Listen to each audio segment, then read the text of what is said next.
Spiders, where are my books on the Telvanni? Ah, there they are.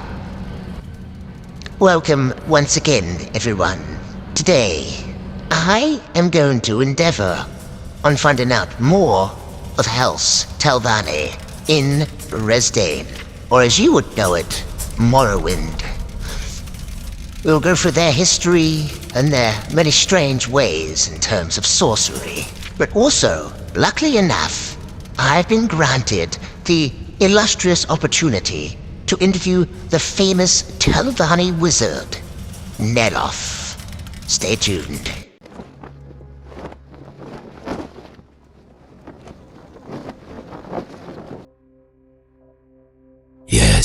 Yes, I'm Neloth. What do you want? Free blessings upon you, O most noble Sirrah Neloth. I am seeking more knowledge on House Telvanni, the great house of Morrowind. Please, I implore you, do tell. Fine. I guess I could waste my breath on telling you about the most great house, Telvanni. We are a house of sorcerers, warlocks, mages, and the most esteemed wizards. What do you actually want to know? O most gracious Neloth, I wish to understand your history and motives, the traditions of this great house, Telvanni. When was the house founded? The great house was founded when the other great houses were founded, before the Kaimar became the Danmar. When the great Felfi culture fell and reformed into the great houses. But Telvanni does not play with petty house politics. We aspire to higher things. Ah, yes, this is most interesting. The great house Telvanni rarely parleys with the other houses. I find this most interesting and relevant to my own interests. Could you tell me more? I must be honest, Enwa, this bores me. What you actually want to know about House Telvanni. We have a vast wealth of magical knowledge, and I can sense that you are a mage in many respects. You are most correct, Master Neloth. I do want to inquire about the mushroom towers, and the general mushroom architecture that the great house Telvanni seems to grow. Please, explain.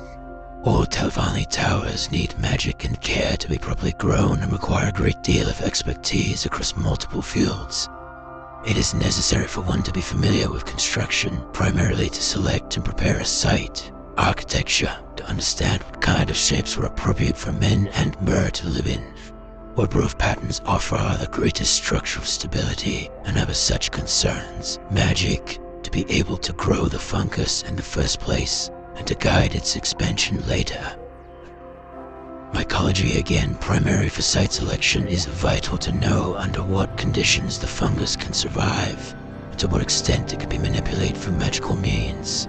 Morrowind's generally inhospitable environments seem to offer our fungus ideal conditions in which to thrive. Indeed, many Telvanni towns are found along coastlines, where harsh, rocky shores meet the salt water of the seas. And Telvanni city could be grown from a single spore. And this is very good for us. One begins to understand that there is a sheer mastery of the Telvanni sorcery. But we need more spores instead of single. Start with one and let it grow. A spore requires a magical catalyst in order to spur their remarkable growth. While it may be entirely impossible for an especially powerful wizard to act as such a catalyst, it is virtually unheard of. Instead, one must procure at least 2 grand soul gems and fill them with appropriately strong souls for this endeavor. Needless to say, this aspect of construction is much more dangerous than the more familiar gathering of wood and stone of the lesser races. The monsters whose souls are needed, usually some sort of Daedra, are among the most powerful one will encounter in Tamriel. Within our own ranks, the Telvanni only offer to aid construction for members of a certain rank in the house. To acquire those seeking advancements into the upper echelons will have their own tower. Though this is a guarded secret, I will not tell you any more. I must thank you, most gracious Master Neloth. This information has been at a great cost of me, but the Elder Council will be delivering my Dwemari spiders to you very soon. Ah, good. I knew you would be worth something.